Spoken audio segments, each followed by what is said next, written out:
Hey everyone, what's up? It is a new episode of the Deepest Dream podcast. I don't have another separate name. Just know that right now, for this podcast, we are primarily recapping Real Housewives of Rhode Island, or you can call it The Real Housewives of Rhode Island. I started off with Real Housewives of Rhode Island because I think it's a little bit more social media type thing, interesting, or RHORI, which my partner in crime, Deandra Miranda, partner in crime in a platonic way. Sometimes you say, right, Deandra Miranda, how are you? How are you doing this week? Pleasure. I'm doing actually really great. It's Tuesday and I love our Tuesdays. I feel like we get through like the Monday hustle and I always enjoy seeing you, but it's Taco Tuesday. That's a lie. Number one, Deandra just said she enjoys seeing me. I think we're trying to be a truthful podcast here, Deandra. What's going on with this? I mean, I do enjoy seeing you. Thank you. Yeah. I want to get some makeup tips from you. Oh, makeup. Deandra, at the last, on the video here, if you guys are seeing us on YouTube, or you could subscribe to us on Apple Podcasts, Spotify, whatever your podcast platform is. Thank you so much for your support. Also, the website is deepestdream.com. I do a lot of entertainment news and whatnot on the website. But going back to what Deandra said, after we taped our first episode last week, she said, Greg, or sometimes she calls me Gramps because I'm 54. I'm a little bit on the way. I'm southwards towards my humanity. I'm getting closer to the end, my end days. But she said, Gramps, were you wearing makeup? And unfortunately not. I do look like I wear makeup, but it's just a little bit of moisturizer. Listen, you're aging like a fine wine. I think you look good. Like your skin is glowing. You got the manicure look going on. I mean, you take it as a compliment. Did you say I'm aging like fine wine or I'm Asian fine wine? So which one? Well, if you're Asian, you'd be like soju. Soju, very, very good. So, by the way, we're going to get into the episode 5 recap of RHORI, Real Housewives of Rhode Island, in a moment. But if you want a little bit more information about the friendship, the lifelong friendship, and just information on Deandra Miranda and myself, we're going to do, maybe we do this every episode. I'm going to let Deandra follow the lead on that. But maybe after every recap, we'll give just little pieces of our lives so you can add context to what we think of the show, or you don't have to know what we're about, because this is right now this is all about RHORI. But if you want to know, we're gonna tack some stuff out towards the end. Are you gonna think about some of the personal stuff you want to add towards the end of this episode, Deandra Miranda? What do you think? Well, I think what's really good about this, and I always want to preface to all of our listeners, is you really could dive into our show, whether you're doing it in synchronicity or not. Is we just really wanted to come and create a platform that's just fun, lighthearted, really like engaging, talking about like the pop culture, talking about the show that we're both really interested in. But also, this is what friendly dialogue's all about. It's two best friends getting together, recapping. And so, yeah, I think hearing our backstory is a good thing, seeing like where we came from and where we are today. But the number one thing is it's just amazing. We've had a friendship for 17 years now. So it's amazing that we're both still immature. So that's it's 17. It feels like 30. I am aging. You have aged me. I used to be young, and I'm not gonna say handsome, but I used to be young, and now you've aged me. I'm gonna blame all the wrinkles. That's why I need the makeup. I've heard that actually a lot. That's normally like my dating type. They're like, wow, I can't. You've aged me too much. You know what I mean? Oh, no. If I date someone for 3 months, it feels like 5 years. So Deandra is actually a catch of a human being, whether you're a friend or her soulmate. She's a complete catch. But I will say this. Now you're lying. Now you're lying. I have to be. I'm a little bit lying, just a little bit lying. But did our sponsors pay you? Yeah, no. I'm half lying. She's a wonderful catch. But I'll say this, very funny, Deandra.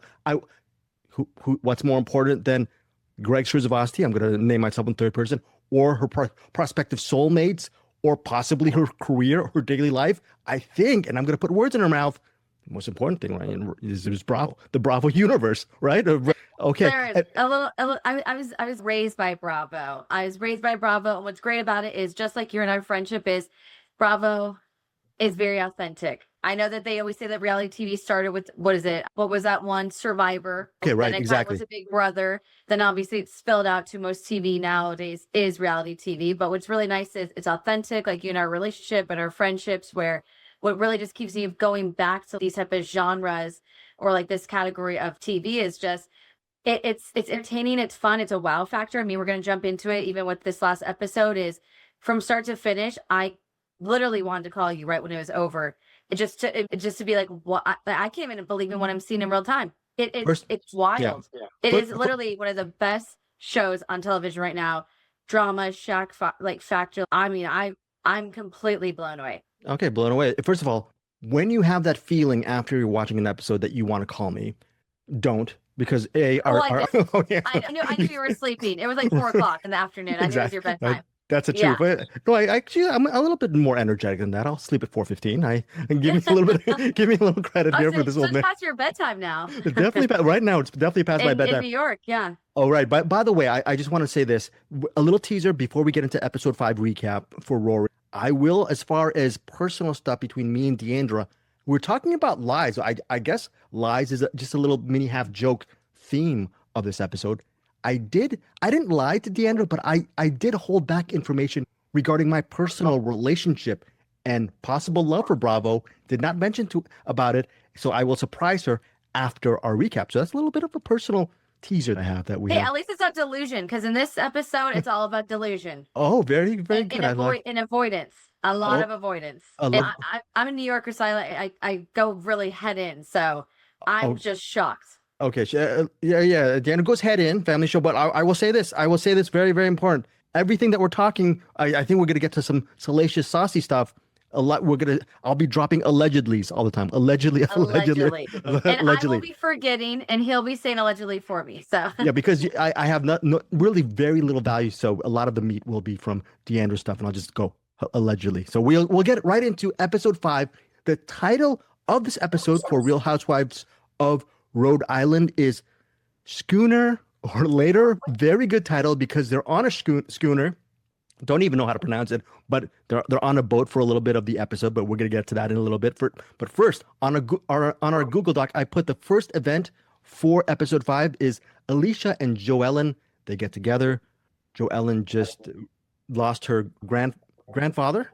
She's very close to her grandfather. Rest in peace. There's just a little bit of an aside to her remembering her grandfather. But then ultimately, that's a little bit of a nice, sweet moment. And then Liz and Seacia, they catch up. Liz also joins this conversation. They catch up on not just the grandfather, that's just a couple of moments, but they talk about what happened previously on that last episode where it was Jo-Ellen was talking about Rosie's antics, and they also recapped Alicia's very iconic episode 4 remark to Rosie, "Welcome to Rhode Island, bitch." Liz laughs at Jo-Ellen when she says she's empathetic. I think that was my first laugh in the moment because you recently saw this. What did you think when Liz started laughing when Jo-Ellen was saying that she's a very nice, empathetic person? Was that rude from Liz to say? What did you think of that? I thought it was, again, this is why Liz is the OG right now, right? She's just someone who keeps it authentic. She keeps it real.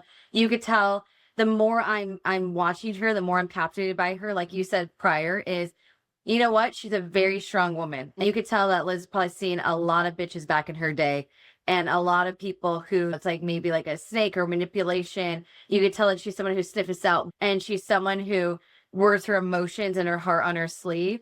So I feel like again, it's foreshadowing. Maybe there's some elements that I don't see because I think Rosie is nosy, like she coined herself, but I don't personally see, I'm like Liz, but I'm also like Liz where I'm direct, a little bit headstrong, where I don't see that empathetic side quite yet. I don't see it.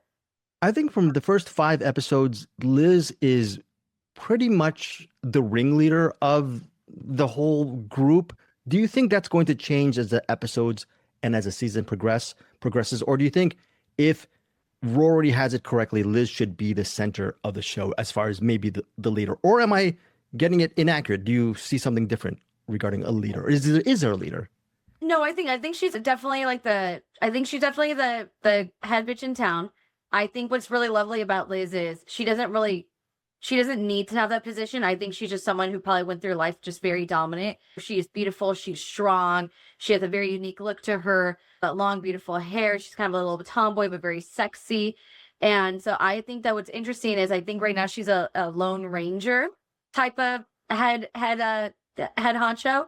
But I could see as maybe the season goes on, she might open up her circle. So she actually might get like a little bit of an army, maybe, because sometimes it might be, maybe she'll infiltrate a few personal relationships and expand her network a little bit, where you never know. Maybe someone will be on an island by themselves, no pun intended, at the end of the season, or maybe it could backfire. So what the interesting part about that is, most times is, especially with a new franchise like this, is you never know how it's going to play out. Sometimes when you are the ringleader, it could go really positive, and you, again, like, people want to look up to you, like Vanderpump Rules, or sorry, at least Vanderpump, Beverly Hills, Kyle, Nene in Atlanta, Bethany in New York, or there's some times where they could be in an island by themselves. Oh, that's very, very interesting. Yeah. Thank you. You have a really big picture, because this is my first Rhode Island is my first Housewives experience. I'm really loving it. Now, another thing that happened, even in girls' circles, it ebbs and flows. You could be really close in girls' circles, and then something could change the dynamic. So, just coming from a woman in general, I'd be interested to see how is she going to be like still like that queen bee, or maybe it might backfire. Do you think there's anyone who could be a queen bee? I think we alluded to this last episode. Who can take Liz's crown so far, maybe down the line as far as the queen bee? Or do you think she has her throne in place for quite a while just because of how she is? I've always said it. There's a significant age gap with the other cast members and Liz at times, where I think, again, she's just a natural born leader. I will always say this. I don't really see the villain side. Maybe it says something about me, but I really appreciate, and I really enjoy Jo-Ellen. I think she's a straight shooter. I think she keeps it real. I think she's someone who, she's really not trying to be messy. We're going to talk about when she sat down with Rulla, I really feel like it was a genuine place. Come on, girlfriend. You're so beautiful. You're so successful. This is a constant. At first, it was fun. Several episodes before, where she was being nosy and stuff like that, and she really wanted to create the drama. Now with their personal one-on-one sit down, and her actually pulling her aside at the polo match, away from the circle, I think it showed a lot of respect. I think it showed a lot of respect, where she was like, woman to woman, I really do want you to understand, and it's not for the drama. So I really loved how she handled it. I think she handled it like a sincere, genuine woman. I think she handled it as someone who cares about her, even if they've had their differences. No one pulled her this side the way that she did, and I thought it was very authentic. I think both Liz and Alicia, I don't know if you agree on this, but they both have this, well, I'm at a certain age and a certain point in my life, I'm not going to waste time, especially within episode 4, when Alicia had her argument with, I believe, Rosie, because Rosie tried to actually put Alicia on the spot. They went back and forth, and Alicia's calling her a lot of names. I think she even called her the big W name on one bit, and then and then Alicia squashes it.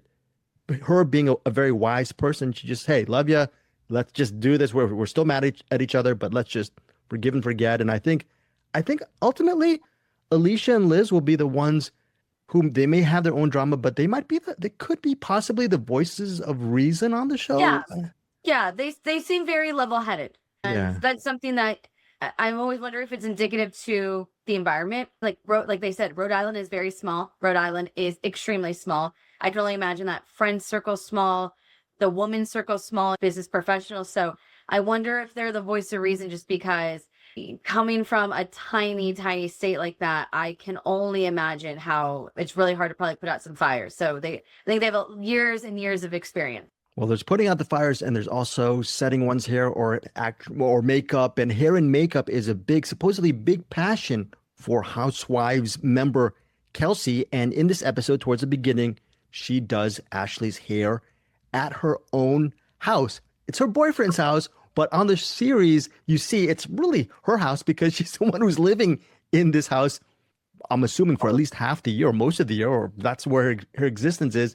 And it's funny, when Ashley goes into Kelsey's domicile, she was saying you could fit 2 Bachelor shows on the mansion. Dee, what did you think? What do you think of the home, just from an aesthetic level? And do you think Kelsey would be a good hair and makeup hairdresser, just from the way she was handling Ashley and interacting with her? I mean, the house is it's very grand.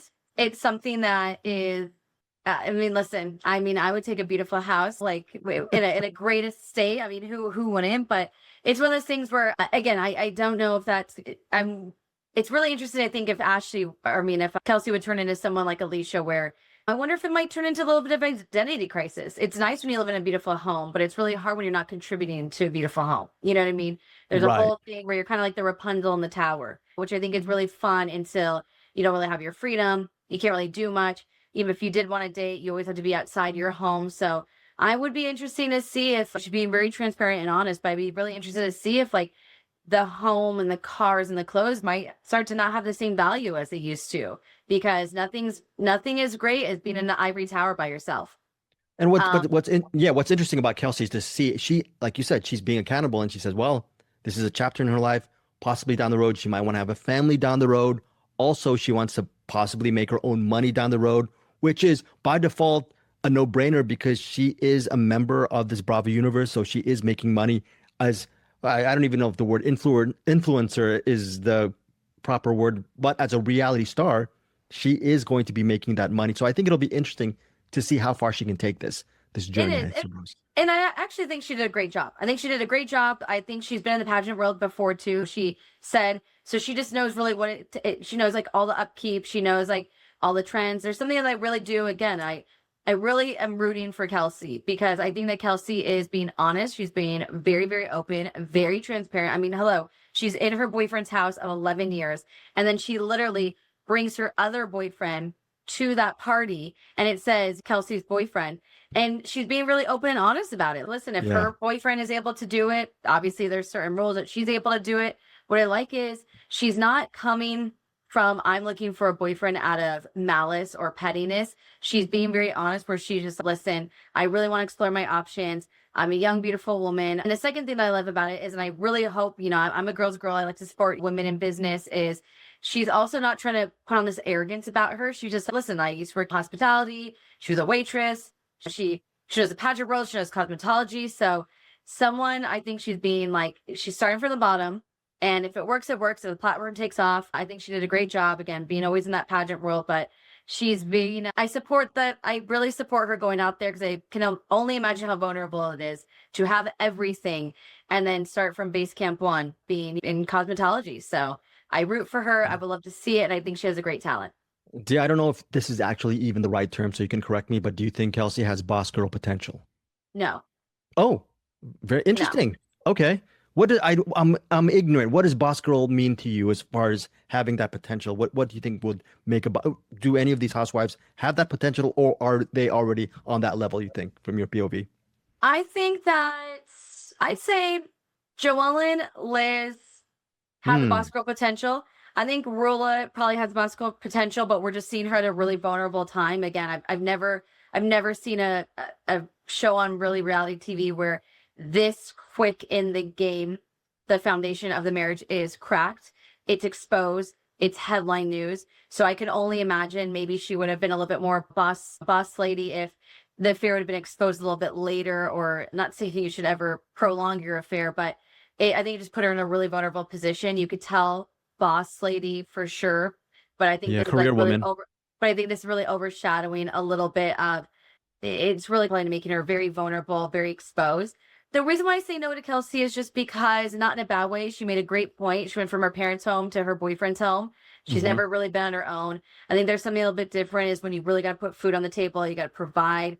You really can't go from one place to another. Is when you're in a very cutthroat environment, whether it's career change, life change, relationship change, you really, I think for me, female boss lady vibes are just someone who is, listen, even if she's had her boyfriend for 11 years, it would have been really nice if she really would have started this cosmetology and all this stuff maybe 9 years ago. Be the sugar baby, take all the trips, do that. But if you're not pivoting in this moment of your life, and when you're a boss lady, doesn't matter. You have to show up for yourself every single day. It's not a 9 to 5. You either have the determination or you don't. And I think lounging for 11 years, you're either born with the fire or you're not born with your fire. I think she could get to that potential, but I think going from family to someone else taking care of her, she's not really had the feet to her fire. Yeah, I'm a bit triggered because I'm 54 and I live with my mom. And are you Can telling me I that move in? I can. are you saying that I'm not a Do you have boss an extra girl? room? I'm not a boss girl? Huh? I'm just saying is I'm I'm the opposite. That's why we're BFS. I am opposite. I moved out very young and I've been on you're my own since I've been 19 and you're a boss lady, I'm a boss boss woman. lady. But I mean, you've even seen my transition is when I moved out at 19 years old and I met you, I was the first person, like, I would do this job and that job, and I would literally like create my own companies and do stuff like that. I really dove into the media with you and the entertainment, and then I went on to business. So again, I don't think you've ever seen me satisfied. And I think sometimes when you're a boss girl, you're hungry. You're never satisfied. Even if I was lounging, I'd be probably starting a business or consulting for something. So I think you have that fire in you. Not everyone, unfortunately, does or taps into it very early.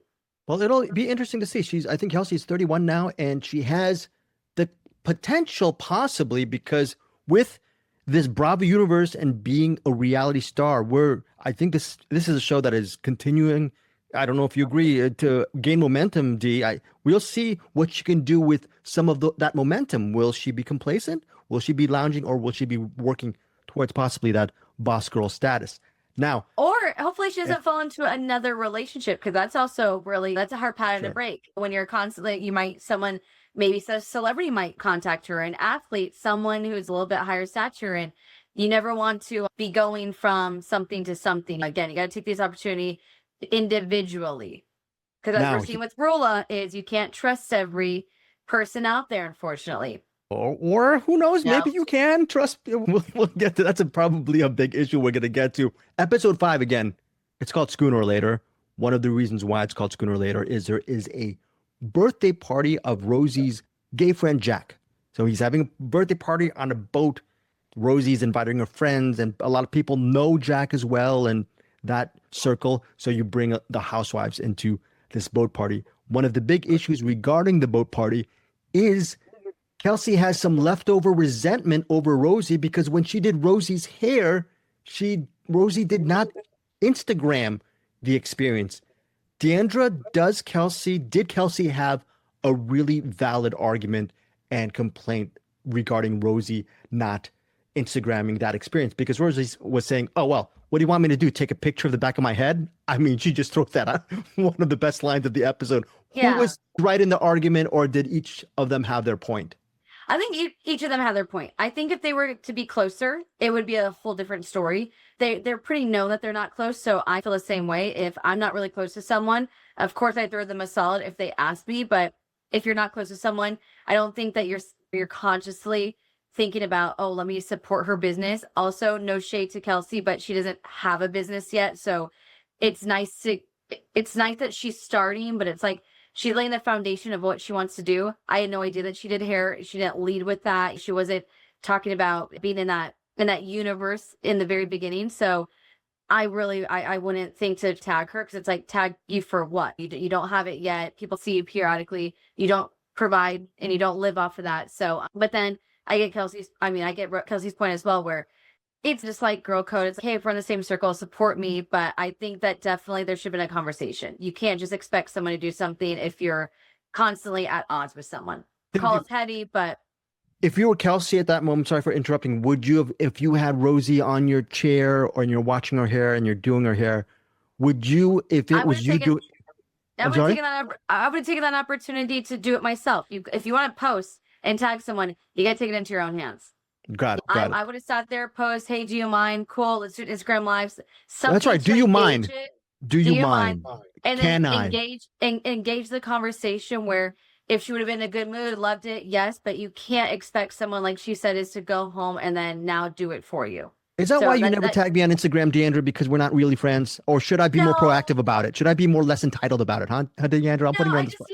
Sometimes I gotta keep you like, a little private. You have what do they say? You got the face for radio. That's where I'm gonna disconnect the Zoom right now. That's a little bit traumatic. Thank you, Deandra, for that trauma. I'm kidding. Very, very good. So that was that was the big argument on the schooner. And let's see what else. Oh, do you remember? Because did anything really else big happen on the boat? I think that was just a little segment, and that was the big argument. I think it was, but then again, it's like one of those things where it's not really an argument. That's where they're. I think that's something that it's low hanging fruit. Maybe they wanted to make a moment. Maybe something. I guess it's always the same thing with girls. Sometimes it's always a miscommunication. You really don't mean to do something. Unfortunately, I thought it was a little bit of a reach. I think she was upset, but I would just let it go. I think it was a little bit of a reach. I didn't think it needed a moment. Especially with all the drama that's been happening, especially coming up at Polo, which we're going to discuss, that was something that was just not even, I think that was not, they gave it the 10 minutes it deserved, but I don't think it should have been any more than that. Okay, and a lingering situation from last episode that you and I talked about.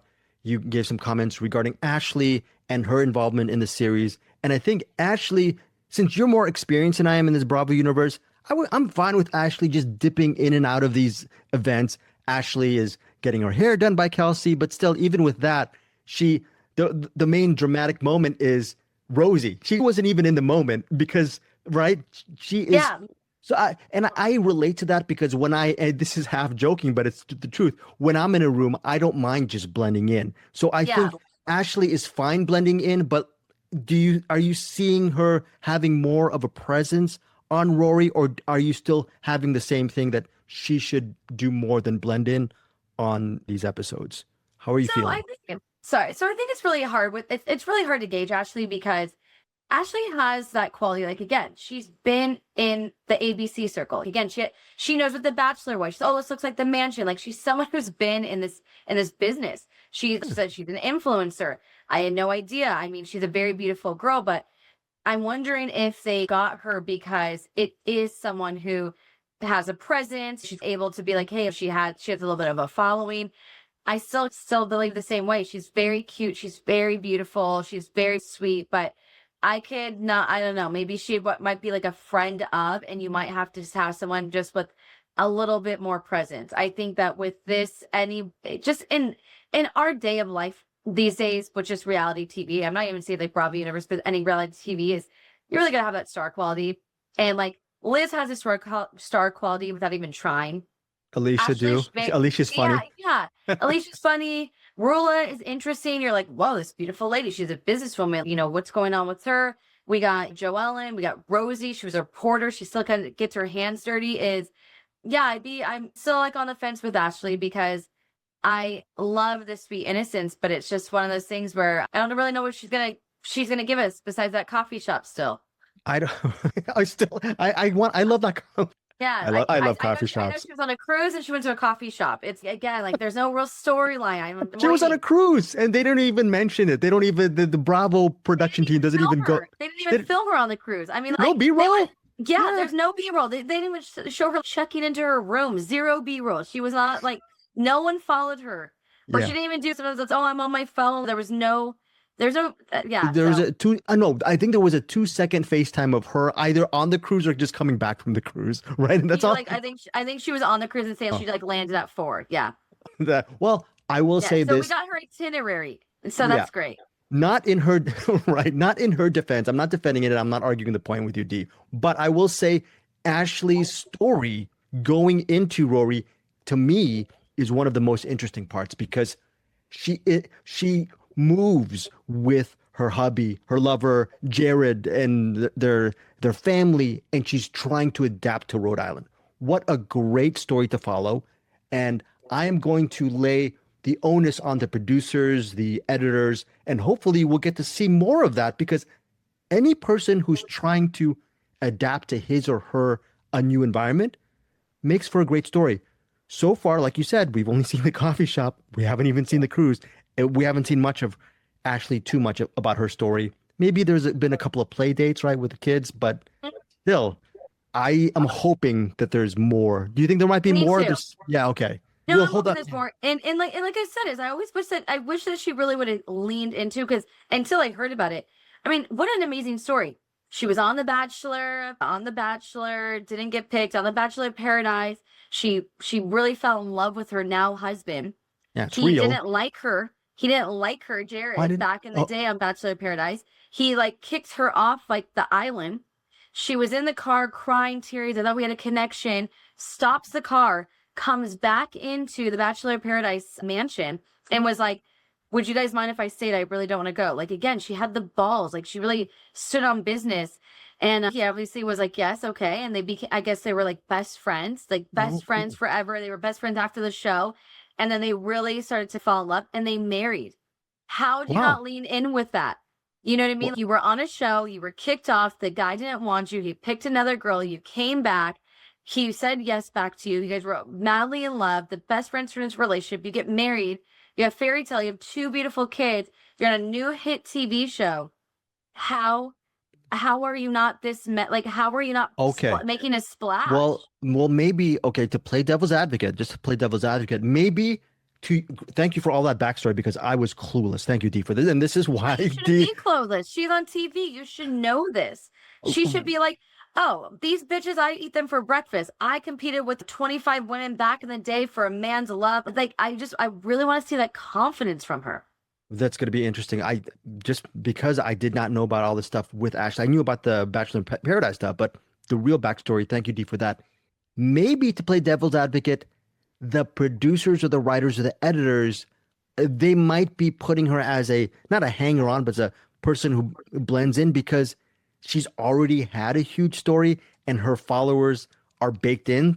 Do you know what I'm saying? They're already baked into her. No, I disagree. When you go back on TV, it's to gain a bigger network, a bigger following. Do you think a movie star goes and goes, oh, you know what? I won an Academy Award. All right, you know what? I'm going to go be a wallpaper, right? Yeah. I'm going to go, I'm going to go chill for the rest of my life. It's like everyone who is a type personality for television, national television, and has a platform as an influencer. What is a bigger reach network than a show?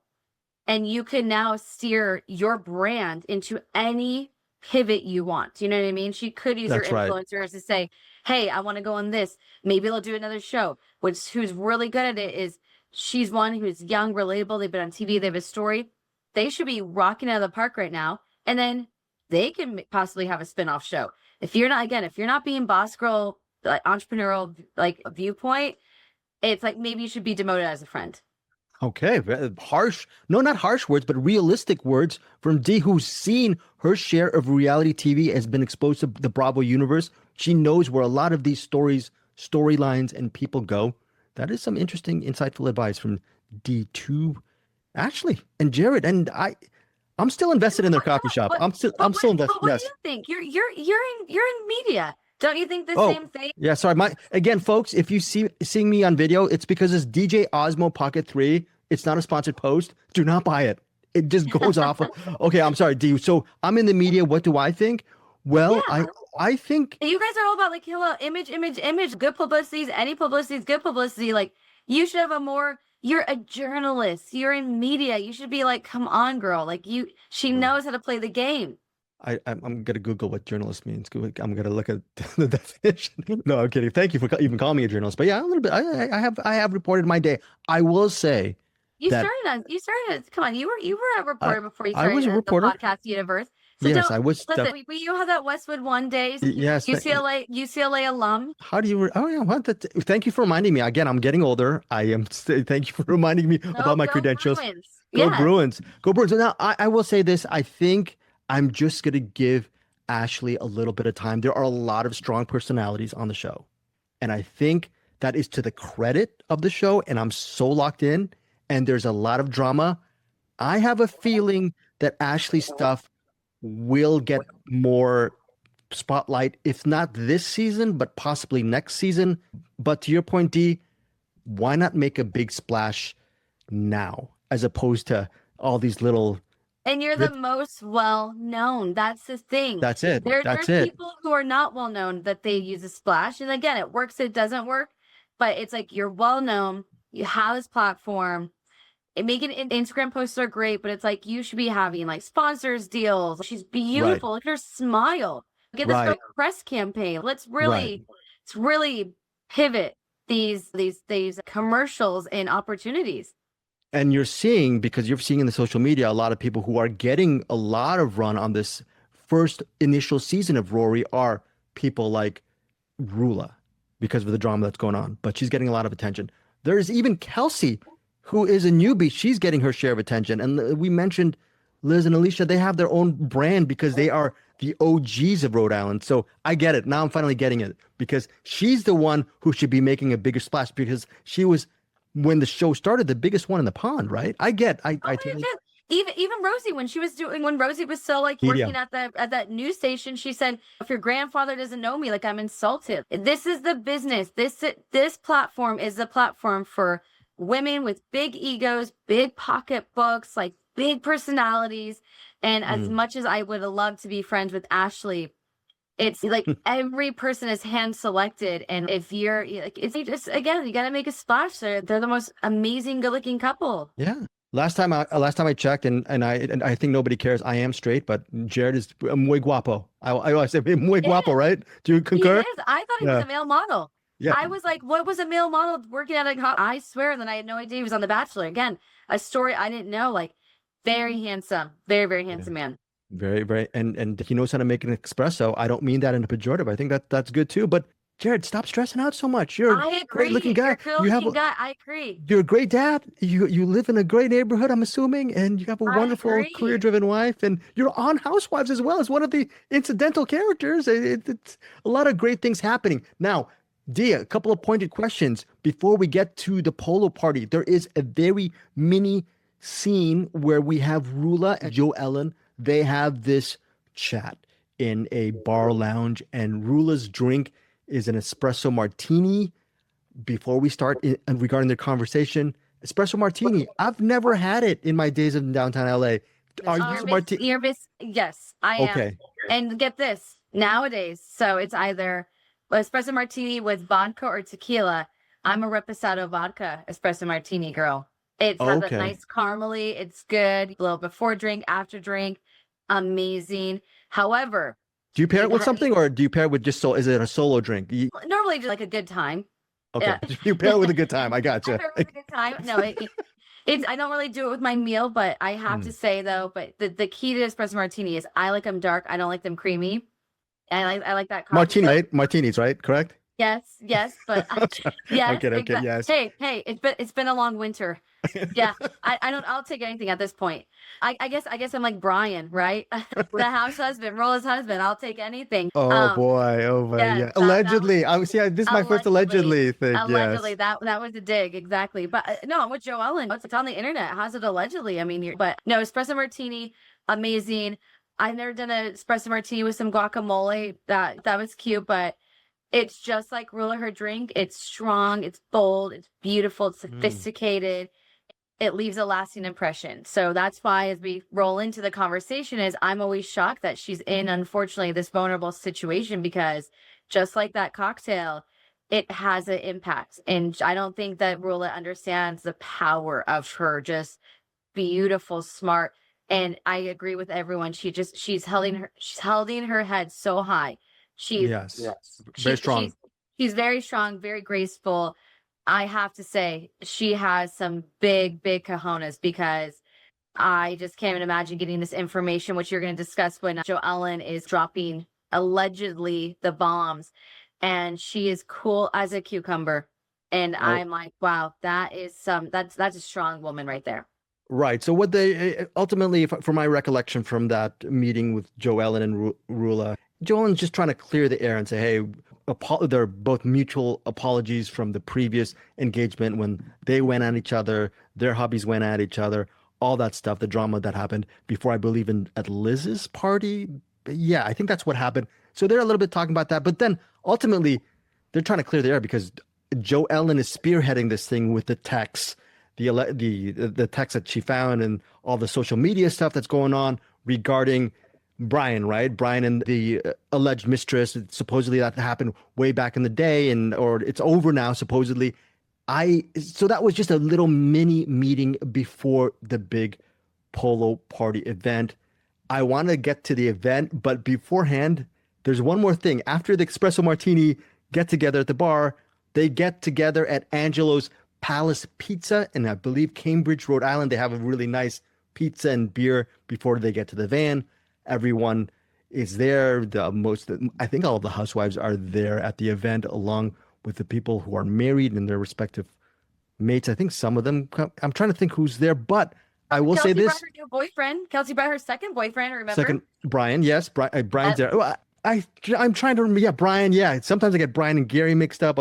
Jerry and all that stuff. Very alike, right? I have to say, this cast. So there's a meme. Side note. our viewers, but there's a meme and it's so true. I'm having the hardest time remembering because they all look alike. The women look alike besides Rosie, and they have very similar features. And the men are starting to fuse together and look alike. And there's this thing where it's I might need a CD chart sometimes when we discuss this because I know who I'm talking about, but they really have a lot of strikingly similar features, the wives and the husbands.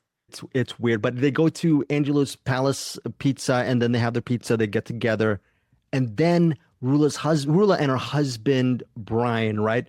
They are the last ones to get to the party. But right when they get to the pre-party thing at the pizza place, they get there, but then Brian gets a text regarding, I think his mom is not feeling well. Either she has to go to the hospital or something like that. And it's just so out of the blue. So they can't go on the party bus to get to the polo party. They will go separately. And then but then it's like some holes in the story because as you're going to discuss, sorry to cut you off, is there's the timeline that doesn't add up. So were there texts? If I recall, Dee, were there texts? I think Rulla was saying, first of all, did Jo-Ellen go ahead. He got the call. Right. And then they had to go. And then they were like, we had to leave. Then Rulla called back and said, well, he stayed at the hospital. Right. So I'm not with him. And as Rulla was supposed to be going with him to see the mother, that's when Jo-Ellen got the receipts of Brian's going to see his mistress. And then when they said, oh, are you going to come? And when Rulla confirmed that she wasn't with him, then the timestamps go and it really unfolds into, again, Brian, I don't know what he's doing. It's delusional because it is happening in real time, that the holes are in the story. The timeline's not adding up. She's able to come after she saw the mom, but then she didn't go to the hospital and stay. Yeah, and the texts are someone was saying that the texts are either AI or the texts are old from another conversation. It felt a little. But then but then I don't know if you remember, but once Rulla said that, then that's where it goes into the end of the episode where now this lady, the mistress, alleged mistress, is being very brazen. Now she's doing photos. So you could say now that you could do AI, which I've heard of burner lines and people who like have multiple numbers, but I didn't know about this AI phone number. But now this lady's being very brazen and saying, I'm not a liar, and posting photos. And the car and the house, and that's not AI driven, because how are you going to get a picture of someone's home to recreate it? And like Dee was mentioning in the last episode, there is a lawsuit, I believe, brewing regarding Brian's ex-mistress regarding possibly an alleged break of an NDA situation. And then if you go into, I put on my Google Doc, WWHL. I believe that's Watch What Happens Live. Yes. We see Rulla and Brian. It's not a spoiler, but Rulla is still with her husband, and they're raising a family together. And Brian still, whether he's on WWHL or on the show, whether Brian is telling the truth or not, he still looks uncomfortable, which is understandable because he was caught cheating. He admits to the infidelity, but then he is continuously blamed for a continuing infidelity that's allegedly happening. So I understand why he looks nervous, because he's getting it from so many different sides. But you wouldn't. I don't think you would feel nervous if it's broken up. Hey, I did it again. Address the elephant in the room, because the hard thing about when you're in a toxic type of relationship cycle like that leads to cheating or infidelity or broken trust, right? Say if it was never physical, it's broken trust, it's cheating no matter what, is you can't gag another person. And that's the thing, is they both did their rendezvous. The problem is I don't know if you picked up on it, he's still having the inconsistency. He said, well, I talked to her yesterday. So then Jo-Ellen said, oh, so you're still in contact with the missus? Yeah, I let her know. And Rulla is totally cool. If I heard that my husband was talking to his mistress the day before, I'd be like, why are you still talking to them? What's going on? It's still happening. You don't have to communicate. This is not a business transaction. This is not a splitting and dividing of assets with a woman or a company or your business partners, where there is no reason to contact someone, be in communication with someone. One, especially if you're suing them, and two, if it's over. So who cares if the lady gets a bunch of AI numbers? You know what you do? You stay in your marriage, you put your head down, you admit to everything, you be very transparent, you earn back your trust, and you don't communicate with the person that helps ruin your relationship. So when he says that they still communicate and he lets her know some big hero, it's the problem is, Brian, is you shouldn't be in this pickle in the first place. That's the thing. Right. If you weren't in this pickle, you went to do damage control. And then if you're not being honest while you're doing damage control, you're not going to come off as a liar. And you're not going to be stuck in these situations where people are clocking your timestamps and the receipts and all that. And that's where it is. It's you don't what did Alicia say? He might be a foot doctor, but he's not working on feet. It's like he keeps on stepping in mud, and that's where it's you gotta give it to Rulla, where she's been a very beautifully handled woman. Where I mean, if we went to go see my mother-in-law in the hospital and he came back and his wedding ring's off again, they went back and rolled the tape. His wedding ring was on at Angela's. Right. It's Exactly. off. These are just really another good point. inconsistencies where it's their inconsistencies where they're like, even if they're all, say if they're complete lies, which I can't imagine with anybody. If there's 10 things that say you walk like a duck and you quack like a duck, you're a duck, right? If you are still this sloppy, how are you, like Joella said, if my husband was caught, unfortunately, ever stepping out on me and continuing to, that wedding ring would be branded on his finger, right? You would be like, the fact that she's like, oh, he does surgery. Oh, what was it? He was putting gel in his son's hair. No, right. He doesn't feel comfortable wearing it during surgery. But he had it 2 hours ago. That's interesting. That's the problem. I will say this. He's not being consistent. So someone's going to smoke him out if he keeps on. You're on national television with a group of very intelligent women who care for, you can tell they deep down, I think, care for Rulla. Right. And they are going to sniff this out. My personal take on this, and obviously a lot of this, whether or not Brian is in this is all alleged stuff. But I will say this regarding Rulla. My personal take is, and I think you agree with this. You were talking about Rulla being very smart.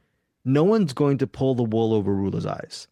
And I have a feeling, my theory is wants to keep whatever drama is going. And then the answer is why join Housewives, right? But whatever is going on in her house, she wants to keep it in the house. And everyone else, even her close friends, I think she's putting on a brave face. But I think the good news is Rulla is not the one who's going to get completely 100% hoodwinked by the whole deal. No. Meaning she's smart. She's smarter than the room. And I think she just doesn't want people meddling in her business. That's just my theory. And listen, nobody does. No one wants someone meddling in business. The problem is woman to woman, friend to friend. I mean, we're besties. You would tell me, I would tell you, is no one wants to be the bearer of bad news. But at the same time, is even if she has a long-term angle or whatever, it's just emotionally taxing to when you have people after your relationship. But the problem is like she made a good point after leaving Liz's party, is her husband's supposed to be the one. I really respect him when Gary stuck up for his wife. Is Brian is not stepping up for the family. This is when you do you get your voice. You step up for your wife. You say, you know what? I don't really like this. Like he's just being, and I think that Jo-Ellen, and we ended the episode with this, is she made an amazing state of fact where she was like, I think that he's too complacent and he's too chicken to leave Rulla. He wants Rulla to leave him, which is 101. That's psychological warfare. That's hurting someone's feelings. That's really destroying the trust. I think that he's really doing, infidelity is a terrible thing. And it's something that I don't stand on, and I would be devastated. But I don't think he also understands the emotional impact of having to deal with this, and psychologically having to put out the fires. It's like it's a double-edged sword for her, because not only is she being spoken about in her friend circle, she's also having a husband who's not being supportive because he doesn't want to show up for his family and address, like that's right. He needs to show up for his wife. He doesn't want to do it. Who wants to do it? But if you actually just he's letting his wife do it. He's doing his wife to do it, and that's not fair. That's dirty work. Psychological warfare, yes. Yeah, you did the dirty work with that infidelity that you said happened, it's in the past and he's moving forward. But sometimes people would appreciate if you're really moving forward, take it in the chin, be front facing about it, take accountability. I But maybe you also have don't let your wife who you love and speak for you. respect and have 2 kids with take the entire alleged affair like to the face. That is not, I don't know. I'm personally coming off an interesting breakup as well, and nothing is worse is you don't know which is worse. You don't know the lesser of two evils. Someone who lets you drown by yourself or someone who let you drown without a life raft. Both That's are right. terrible. But when you're both doing them by yourself, he's not showing up as a good husband or a good guy or even someone who loves and respects her, because he should be giving her nothing but a life raft, the boat, the Titanic, everything to be like, we're in this together. And he's still being selfish. And it's almost, and again, allegedly, he's almost acting if he's in love with these other women, because he's really, really not seeming to care too much about the chatter and how it's destroying his wife and his family and the kids. Well, yeah, again, this is episode 5. We have 7 more episodes to see. Will Brian take accountability, take a couple of plates away from Rulla's overfilled table? Will he help her? I think there might be like flight receipts, accommodation. I would hopefully not a sex tape. I think that Brian is one of those guys who will take accountability when he's having the worst evidence presented where you can't talk your way out of it. And I think, unfortunately, that's going to happen for him and his family. Unfortunately, it looks like someone's going to go to the extreme to prove themselves right. Well, that's what's funny about this series is that is the biggest quote issue or most spotlighted, not argument, problem or situation in the series. And for me, even if this infidelity and possibly if it's going on or not, allegedly, it wasn't even part of the show, it would still be amazing to me. I love this show so much. Are you seeing something 5 episodes in D that you're not seeing from other Housewives shows? Because I have no context. Can you put it into proper context as the potential of where this show can get? And is it continuously surprising you as the episodes move on? So yes, so I have to say the context is surprising me. Every time we watch a new episode, it's a bomb after bomb after bomb. That's why I left off Rosie and Kelsey's hair conversation, because I'm like, we're talking about like real issues here. Right. I feel like the women are holding a little bit back with their reaction, where it's just, and a good kudos to these women. It's amazing, but I'm expecting, and again, I'm not advocating for the Housewives to be just like a screaming match, because I don't think that gets your point across either, but everyone's really somehow still on their P's and Q's. And I would like to see them let loose a little bit, where it's have a real feeling. Hey, my husband's a POS. Great. Let's have some wine. Let's figure it out. It's a little too, it's coming off where if I was with some girlfriends, whether I was blindly believing or not, there would be some like emotion behind stuff. You know what I mean? Like a lot of emotion. Like, yeah, like the breaking down with tears, where it's Kelsey has a big weight on her shoulders with her relationship. And then is Brian her second lover?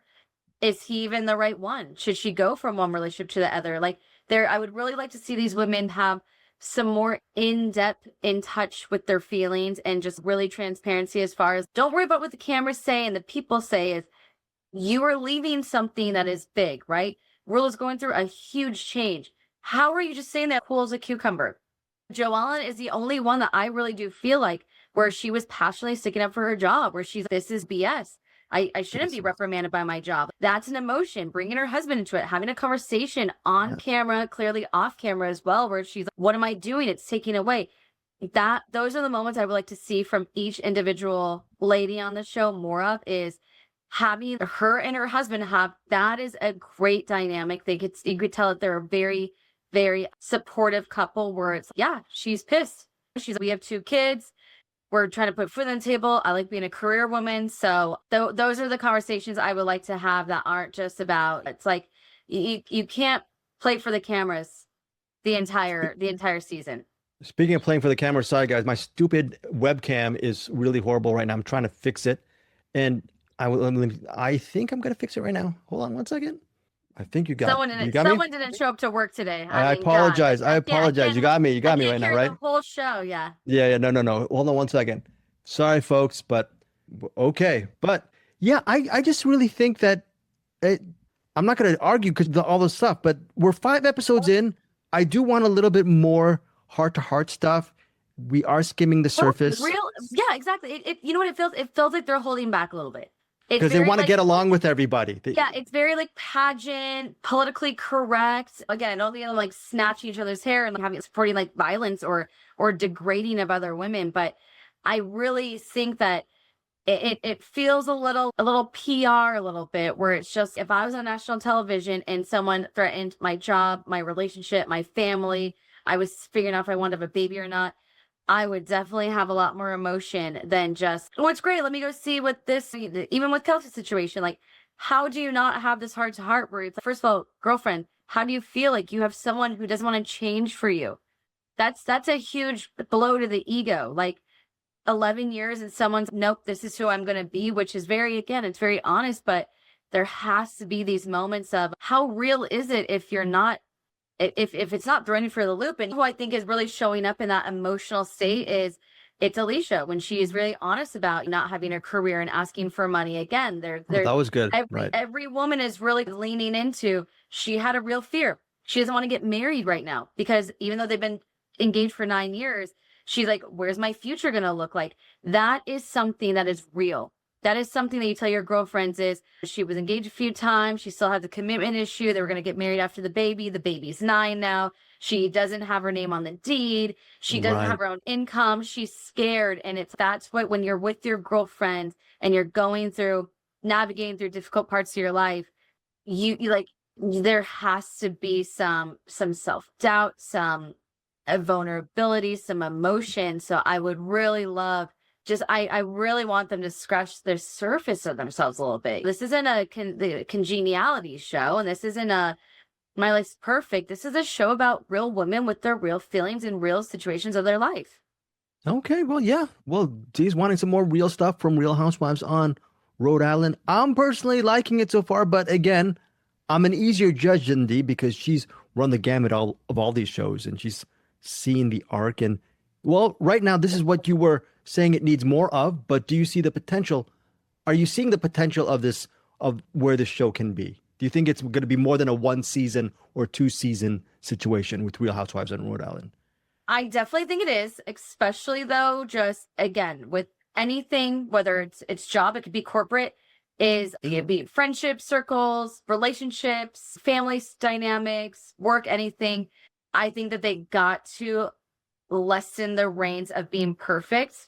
And just like the title, this will have an amazing impact. I think the show could go the limit, but they got to start being a little bit more real. Like the context is there. It's just the day-to-day delivery of how I'm seeing it is, because this is the interesting fact I thought of, is even though it's shocking and it's, whoa, it doesn't have that oomph that all the other shows have where you're just like, can you believe it type of thing, where it starts and ends on the same note, right? It starts off perfect. Everything's good. Family is, and you're right. Maybe it might be production. Maybe they're going to piece together like the mid-season a little bit differently in the end, but I think it will go the distance if they gotta let up the reins a little bit. Like they gotta start being, again, everyone's very image conscious, but they gotta start being more, I think, dialed in and engaged. Not what they think a housewife is. They need to be that housewife. Okay, so you want a little bit more reality within this reality television world. And yeah, I think for me, just the superficial playing to the cameras and making it artificial is fun enough. But Dee, you've seen a lot more substance in previous iterations of Real Housewives, and I think that's what you're looking for with Rhode Island. Has a little bit of potential, but it can do so much more. Am I guessing on the yes? Could do so much more. Well, I think that's it for episode 5. What again? What was the title of it? Yes, it's Schooner or Later. Or Later. Yes, little inside baseball stuff. I get these episodes a little bit early, maybe a week early, and I procrastinate in watching them. But hopefully both of us will be getting these episodes a week-ish early, and we can come out with these episodes a lot earlier. Again, we all know these episodes are evergreen, so even if we release it several days after episode 5 or episode 6, it's still fine. But who knows? Maybe we might be releasing these pods a little bit earlier. We'll see down in the road. Yeah? Absolutely. And like I said, and I always want to keep our platform and our network open, where it's always say, let us know. Like, you guys, the fans, the listeners, anyone who's engaging, is let us know. Would you like it before? Do you want us to drop it the day of, after? So I'm always really flexible as well, because I always want our listeners to be super dialed in and engaged and feel like they're a part of this as well. Well, yes. Thank you, Dee, for being very kind and insightful, and to our listeners. But I'm going to tell you, folks, I'm going to release these episodes whenever the heck I want. All right? I'm just kidding. But whatever. I think most importantly, folks, we're going to get to you these episodes for you in a timely fashion, number one. But even over number one, one plus, we would love to hear what you're thinking of RHORI. Is it, Deandra made some really great points. Does it lack a little bit of bite and punch? Whereas I'm happy, I'm sort of like Ashley, like the blending in the thing. I'm happy, but Deandra wants more. Where do you land in the spectrum of your expectations and your feelings of RHORI? Hit us up on, I don't know, where can you hit us up? Comment on our podcast, email me at editor@deepestdream.com. I'll ask Deandra, is there any way people can reach you? Do you have it? What do you want to plug? Your IG, your vet? We could do the IG. Yeah, I feel like IG is always easier. Okay. Please, again, this is a positive, friendly, amazing forum for both of us. No hate mail, no bad things. It's an easygoing type of listening. But yeah, please always at me at, it is at D Miranda. So @_Miranda. All right. And we will put her, Dee Miranda's, on the show notes for our podcast. And yeah, this is just our second episode. We're slowly getting into it. Do you want to say anything before we get, by the way, episode 6 is going to be coming up in the feed for the next, 5-6 days. And yeah, subscribe to Deepest Dream over on whatever podcatcher you use, whether it's our YouTube channel, our Apple Podcast, Spotify, iHeartRadio, whatever you use. Thank you guys so much for your support. Dee, any final thoughts before we get out of here? And by the way, Dee and I, we're going to just spend 5 minutes for some after show insight on who we are. But any final thoughts regarding? Again, I just want to say is we're doing it for the listeners, and we really want to just like really, again, this is something that's really fun and it's exciting, and I'm really excited I get to actually see it in real time with you as well. And just one of those things that it's just support us, like our page, watch out, download if possible, follow us, and also send us some questions or anything. But if you guys want to see us change it up a little bit, if we want to cover it and cover something else, I think that we're always open to flexibility and suggestions. All right, that's it. We'll see you next week here on the Deepest Dream Podcast. Bye. All right, guys, we are back. Dee, this is just going to be a couple minutes, but we're just a little bit of just insight on who we are. I have a little thing that I want to share first, but is there something, because I think maybe we can do this like a weekly thing, just sprinkle things. Do you want me to start with what I'm going to sprinkle, and then you want to do your sprinkle, or do you want to sprinkle first, or? No, I want to copy you. Oh, you want to copy me? Yeah. You're gonna let me sprinkle first, since I'm the old person and I'm the one who needs to sprinkle a lot. I know. Yeah, I don't know how much time we have left on Earth over here, so we gotta. Yeah. That's the truth. Unfortunately, it's a sad moment, and I hope you take over the podcast when I pass. You will take. Of course, I will. Absolutely. Okay, and all revenues you'll split it with my lovely niece Claire. Hopefully down the road. So this is very morbid. Once you make your millions, okay, you gotta help my niece a little. Hey, I still have the photo of her as a screensaver for when you call. I remember she was a baby. Gosh. It's you holding her as a baby, and that's when you call. That's your picture. Okay, that's ridiculous. She's 32 now. So no, I'm kidding. She's only 9. But here's the thing. I will tell you, and then you can finish up with your little personal tidbit before we get out of here. We started, Deep Dream Podcast. I don't know what I'm going to put in this pod, but Dee has told me for 10 years that I should get into Bravo. And I've been ignoring her. And over the years, because Dee has had a total career woman these days, and I think our paths just crossed right now. Perfect place. And she's been telling me for 10 years. Finally, I told her, yeah, let's go for it. Let's do Real Housewives of Rhode Island. I'm glad we're doing this. But the little mini lie that I was talking about which is not really live, but I just held out information, is when I lived in downtown from 2003 to 2012. Mhm. Bravo was around in 2012. I know this because here's the thing. I used to religiously watch Bravo in 2012, maybe even 2011. And What did you watch? What was your go-to? What do you think it was? Do you have a guess? Ooh, I'd say Millionaire Matchmaker. Oh, right. What is it? Patty something? I remember way back in Patty Stringer? Sanger saying, yeah. Sanger? I wonder what. Yeah. Yeah. Or I was going to say, what was it? Top Chef. Number one was Top Chef. Two was not, no. Number one, Top Chef. Number two, Project Runway. I was Project Runway. You didn't know and this. We're besties. I knew Top Chef. Yes. Okay. Come on. Like, you were a foodie. I was a foodie. But I was a huge Project Runway fan. I don't even think, do they still? I haven't caught up with that. And I haven't even caught up with this season of Top Chef as of yet. But ever since then, I've been a Top Chef fan since 2012. And you loved Padma Lakshmi. You loved her. Remember? Of course, you were in love. Oh, yes, were and still am. But here's the thing with that. 2012, 2011, my daily go-to would be waking up. I'm a morning person. Waking up around 5:30, 5:45, I believe, maybe even close to 6. Waking up, driving from where I used to live in downtown LA in Bunker Hill, driving from Bunker Hill in the morning to Burbank.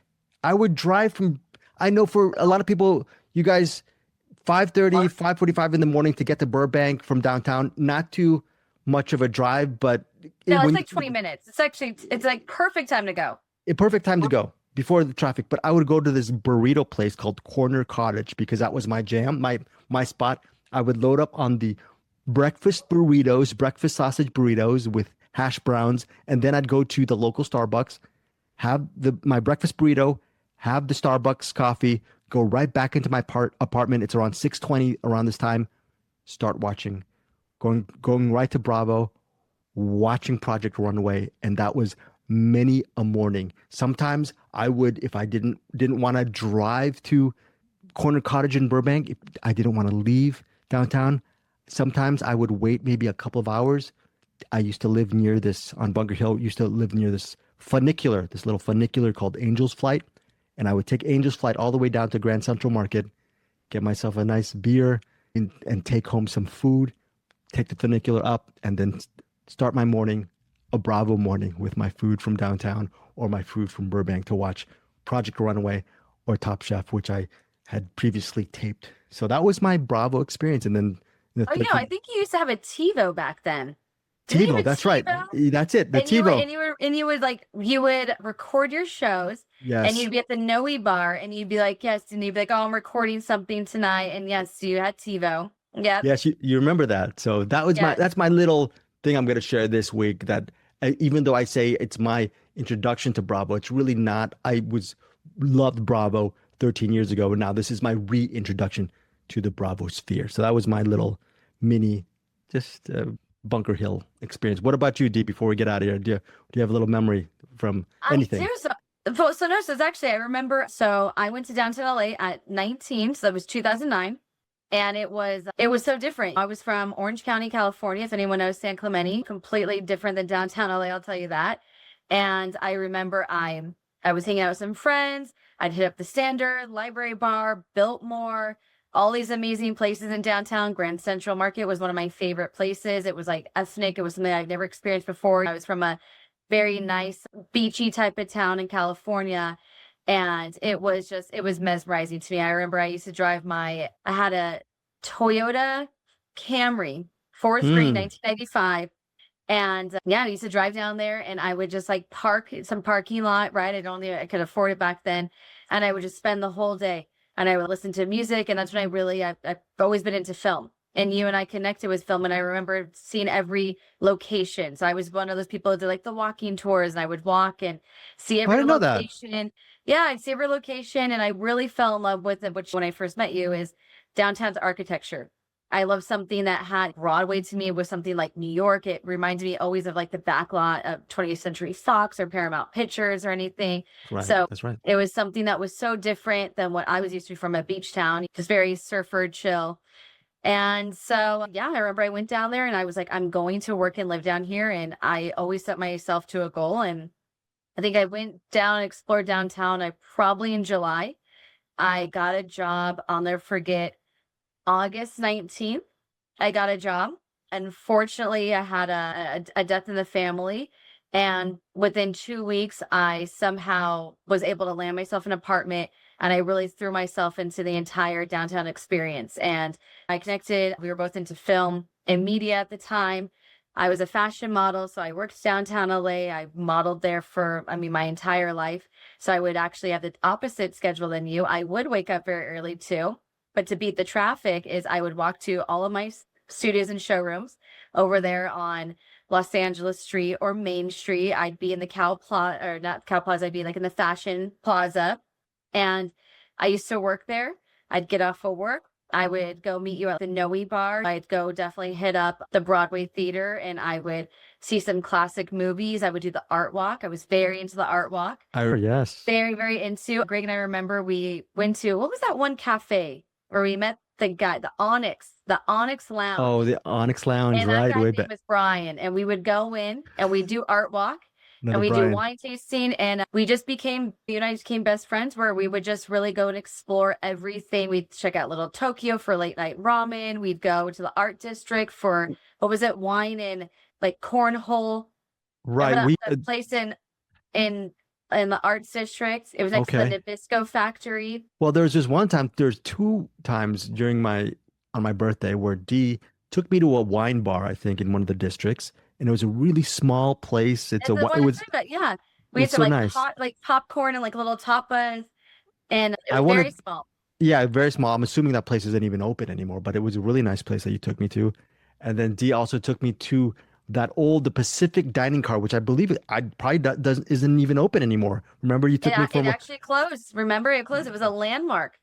It was a landmark, and you and I would go, and we would just geek out because I used to, back in the day when I did model, and I wasn't, before I got more successful, as I remember, I was working at a hotel bar.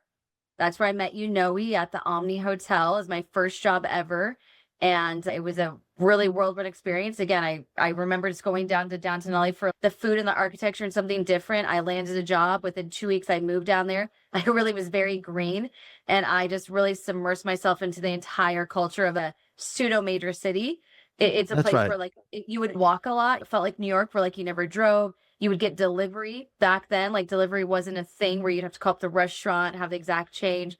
And yeah, you and I would go down there. And I loved it. I mean, the Pacific dining car, we'd go because I'd get off of my nighttime, but I think I was a bartender, and it was open 24 hours a day. Yeah, we celebrated my birthday. You took me there for my birthday, and one of these. We went out 6 a.m. one time or 5 a.m. We'd go very early, and we would laugh because Training Day was filmed there, and was it Goodfellas filmed there? Or I don't know if it was, but definitely Training Day. But Training Day. I remember. Wait, what was it? How many days? 200 Days of Summer. What was on that? Yeah. Oh yes. That was 200 filmed Days of there. Summer. And then I never asked you, were you a fan of the Bradbury Building? The Bradbury Building was so nice, wasn't it? That was your favorite. Yes, but I loved the Biltmore Hotel. The Biltmore Hotel, which is the Millennial. Classic. Oh my gosh. Pershing Square was amazing. Yeah. I was the only crazy person who used to take the subway back then too. I would take the subway to Hollywood. Collateral was filmed. Collateral was Koreatown and downtown. Yeah, back in the day. That was during our time. Collateral, downtown LA. That was it. It was, but the best I have to, and I don't know if you remember, but the best memory was Greg's he's very dialed in, but he's very like aloof as well. I remember we were walking, and maybe it was around your birthday. It definitely was summer because I remember it was hot as balls that day. Yeah. And I don't know if you remember that, but you actually, they were filming iRobot or Mr. Robot. And iRobot, right? Oh, Mr. Robot? Oh, yeah, okay. Christian Slater was having a scene, and you and I just stupidly were walking in the LA Times Park, or we're like, they filmed 200 Days of Summer, just talking about movies. I think we were talking about your favorite Brian De Palma. And we literally infiltrated the shot, and they were like, cut. They're like, get these extras, and we didn't even realize. We literally walked on to an episode of Mr. Robot, and clearly you and I weren't talented or pretty enough to make the final cut because they edited us out. But Christian Slater was really cool. What's Rami Malek? Rami Malek, yeah. Rami Malek, yeah. He was in it, but that was when Christian Slater was living down there and filming. And that's interesting. I mean, we would joke we used to be down there. You and I were living down there. He lived on the hill because he's the elitist and entitled, Greg, and I lived down on Spring Street between 5th and 6th, and I was in the art district. No lies on that one. No lies. And it was cool because we were always the different worlds collide. Where back then, where I lived in the artsy neighborhood, there were still buildings where you had to be an artist and produce a portfolio of art to even be considered moving into the building. I don't know if you remember that. There was a lot of art buildings back then where you had to be a true artist, submit your portfolio, show why you're an artist. I was a model back then, so like I said, so I would go to work all the time down there. But you and I have always had these extreme different lives, and it was really interesting because downtown, especially, and films we'd always be tethered together with that. Yeah.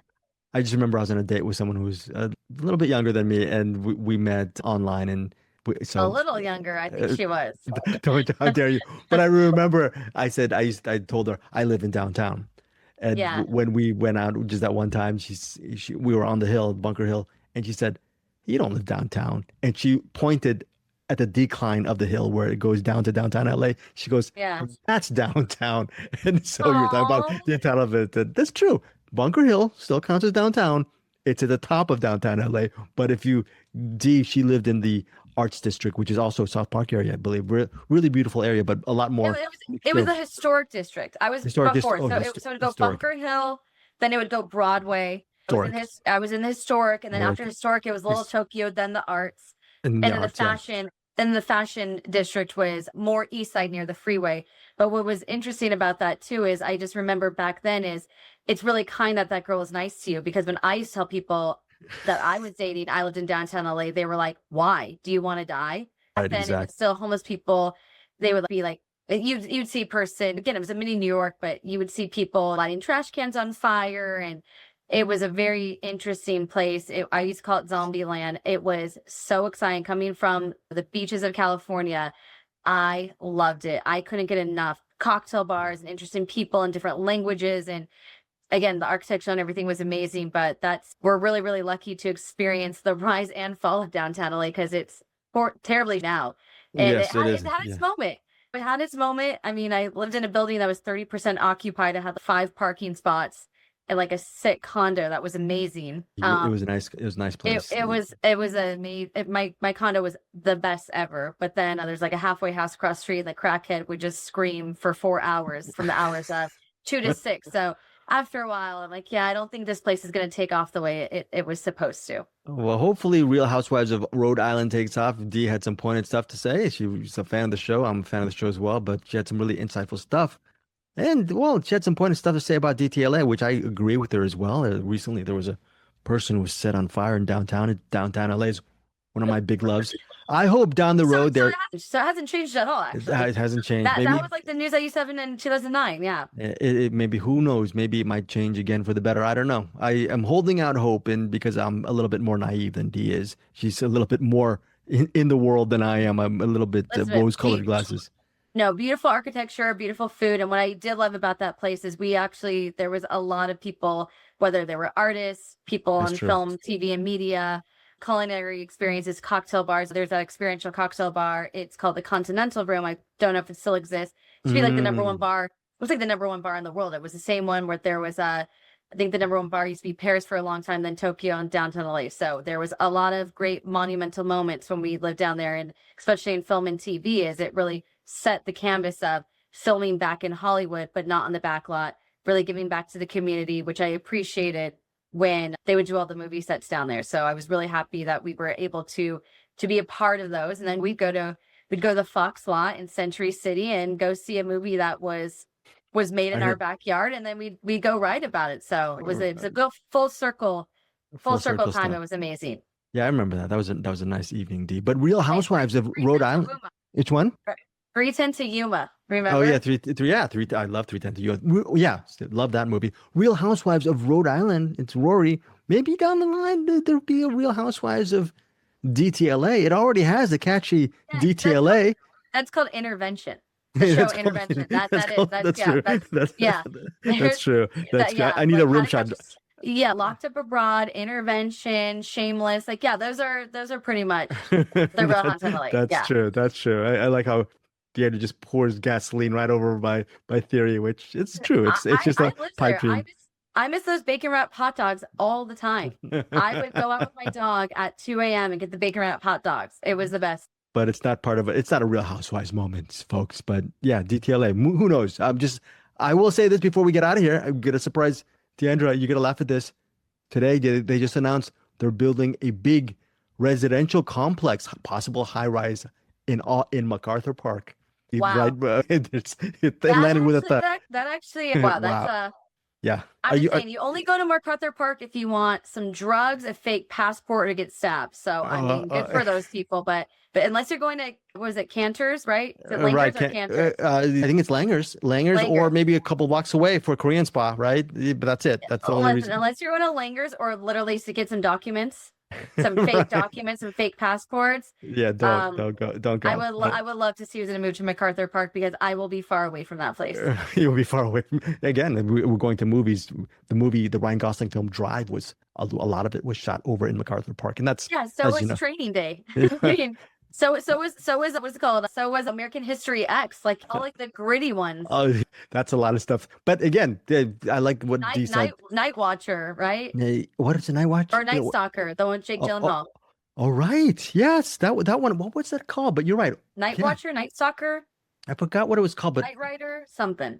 Yeah. Hold on one second. Yeah, I forgot the name of the movie, but yeah, I remember that because that was a lot of it was set in LA. What a great underrated movie. But that's enough for now regarding the tidbits about me and Dee. Hopefully, let us know what you think of RHORI. And if you've been listening to the whole podcast, my goodness, but yeah, thank you so much. God bless your soul.